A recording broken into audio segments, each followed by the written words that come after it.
네, 간단하게 보험 자동화 관련해서 지난 영상에서 한번 우리가 언급했던 내용들인데 다시 한번 정리를 간단하게 하려고 그래요. 한 5분 정도 해서.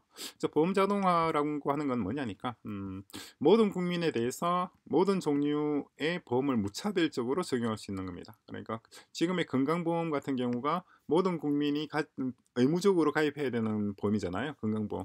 그런데 건강보험뿐만 아니라 모든 종류의 보험을 다 의무보험으로 준하는 거예요. 근데 그, 그 적용하는 방식이에요. 그 방식을 어떻게 적용하느냐라고 하는 건데, 그 적용하는 방식이 뭐냐니까, 보험료를, 각 개개인의 보험료를 AI가 계산하도록 하는 겁니다. 그래서 5천만 국민이 있으면은 5천만 국민 각각의 보험료를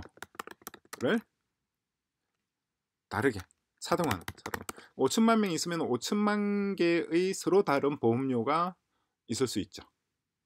그죠? 0세부터 해서 뭐 99세, 100세까지 모든 사람들이 보험료를 내는데 다 맞춤형 보험료를 내는 거예요. 그러면 AI가 이걸 어떻게 계산하느냐는 거죠. AI가 이걸 계산하는 방식은 특정 개인의 일상에 대한 모든 정보를 일단 데이터를 가져오는 겁니다. 개인의 일상에 대한 모든 정보를 수집하고 그런 다음에 제로 날리지 프루프. 제로 날리지 프루프는 뭐냐니까 특정 개인의 프라이버시를 보호하면서도 필요한 정보, 필요한 데이터를 수집하는 어떤 수학적인 메커니즘이에요. 그렇죠? 그런 다음에 데이터를 수집한 다음에 디지털 화폐 CBDC, 센트럴 뱅크 디지털 커런시나 혹은 우리가 만든 오픈ऐ시 기반의 디지털 화폐인 F죠. F나 어떤 걸 적용하든 간에 이 디지털 화폐를 사용할 때 보험료가 자동으로 결제되도록 하는 겁니다. 술을 살 때는 술로 인한 보험료가 자동 결제되고, 그죠? 내가 운동기구를 살 때는 그 운동으로 인한 위험에 대한 보험료, 항공권을 구매할 때도 항공권 보험료가 자동으로 구매되는 결제되는 거예요. 그러니까 개인이 일상적으로 생활할 때 자기가 어떤 재화나 용역을 서비스를 용역이죠. 용역을 소비하던 그로 인해서 발생할 수 있는 위험에 대한 비용을 그 상품의 가격에 추가해서 지불하는 겁니다. 그래서 나는 편의점에서 소주를 살 때 1,500원에 산다 하더라도 내 친구는 1,600원에 살 수가 있고 다른 친구는 1,200원에 살 수가 있는 거예요. 왜냐하니까 그 사람들 개개인에 따라서 그 술의 소비로 인해서 겪을 수 있는 위험 부담이 사람마다 다 다르단 말이죠. 어떤 사람은 젊고 어떤 사람은 운동을 많이 하고 어떤 사람은 나이가 많고 어떤 사람은 어떤 기저질환이 있고 그 사람에 따라서 같은 술도 다 다른 위험을 제기하죠. 그죠? 그러니까 위험의 양을 정량적으로 측정을 해서 그것을 각각 개인에게 차등화해서 적용하는 겁니다. 이게 지금까지는 불가능했죠. 그렇게 하려면 굉장히 많은 사람들이 굉장히 많은 시간을 동안 굉장히 많은 계산을 해야지 이런 것들이 나올 거 아니에요. 그런데 이제는 AI 시대니까 AI한테 그걸 맡기자는 겁니다. 그게 보험 자동화입니다. 어떤 의미인지 이해가 되시죠? 그래서 프롬프트를 이렇게 작성을 했을 때 첫 번째 내용은 이렇습니다. 읽어보시죠 한번. 요 내용. 그렇죠? 그리고 자, 보험 위험에 대한 대비책 요런 내용이에요. 요런 내용. 어떤 의미인지 뭐 글자를 보니까 금방 다 이해가 되시죠? 그럼 세 번째는 이렇게 기존의 요런 우리가 제시하는 이러한 보험 자동화 관련해서 비슷한 연구를 한 다른 나라 한국이나 각국의 어떤 데이터를 가져오라는 이런 내용입니다.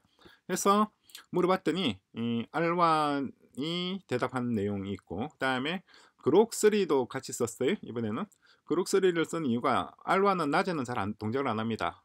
서버가 비지하다고 나와요 항상. 그러니까 낮에 쓸 때는 그록3를 쓰고 밤 12시 넘어서 아침까지 한밤중에 쓸 때는 알완을 쓰면 돼요. 그때는 알완이 잘 동작을 합니다. 자, 물어봤던 내용이 이 문장 알완이 대답을 정확히 잘 넣었어요. 자, 이렇게 질문을 했습니다. 그랬을 때 알완이 한 대답을 보니까 이렇게 나왔어요.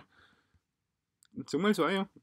자, 알완은 현재 자동차와 관련해서 자동차 보험만 지금 얘기를 하고 있습니다. 그래서 분리저장 부분 제로 날리지 프루프 얘기가 나왔고 그리고 비용은 이 정도 될 것이다. 300억 정도 나올 것이고 프로파일링 학습 특정 개인의 운전 패턴 운전량과 그 사람이 자동차 사고를 유발할 가능성 간의 상관관계를 데이터를 학습할 수가 있죠. 이건 뭐 간단한 거잖아요. 슈퍼바이즈 러닝입니다. 그래서 그러면 그 사람의 운전 습관이라든가 그걸 어떻게 알 수 있느냐라고 하는 건데, 그거를 하는 게 바로 우리 오픈애쉬 기술이에요. 오픈애쉬는 모든 개인에 대한 모든 데이터를 수집을 합니다. 오픈애쉬에 대해서는 여러 가지 영상이 있으니까 참고하시기 바랍니다. 오픈애쉬는 이건 기본적으로 뭐냐니까 모든 개인, 기업, 장치, 차량, 기계, 시설 등의 모든 활동 혹은 작동 혹은 운영이라 그럴까요? 운영에 대한 모든 정보를 수집하고, 이 수집된 정보가 항상 참임은, 데이터가 항상 참임을 보장하는 게 이게 오픈애쉬의 용도입니다. 그래서 오픈애쉬가 수집한 데이터로서 어떤 사람이 어떠한 일을 하고 어떠한 제품과 용역을 소비했는데 어떤 종류의 위험에 노출되었었다, 그런 것들, 위험과 소비 패턴 혹은 위험과 이 사람 운동을 열심히 한다, 일상생활의 패턴 간의 상관관계를 분석을 하는 겁니다. 이걸 사람이 하는 것이 아니라 AI를 하는 거예요. AI 중에서도 딥시크를 파인튜닝을 시키는 겁니다. 어떤 의미가 되시죠? 자, 그렇게 한다고 했을 때 교통사고 관련해서는 이렇게 학습을 시킬 수가 있고, 그죠? 그래서 비용은 요 정도 될 것이고, 그죠?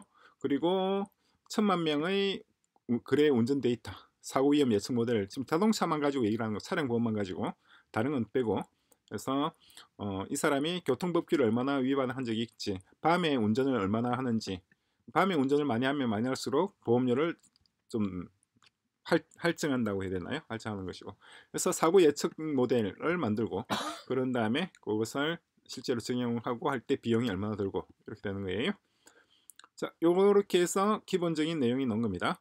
그래서 또 이러한 부분을 같이 협업하거나 공동 연구할 수 있는 국내외 단체를 언급하라고 했더니 서버 이즈 비지가 나와 있어요. 그래서 요거는 밤 12시 넘어서 12시부터 아침 9시 사이 질문을 넣으면은 좋은 답변이 나옵니다. 그래서 보험 자동화 관련해서 간단히 살펴봤습니다.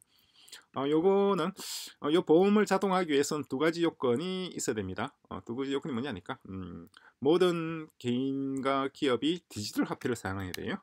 디지털 화폐. 그래야지 추적을 할 수가 있어요. 사용해야 되고, 두 번째는 국가 단위에서 오픈애쉬가 적용돼요.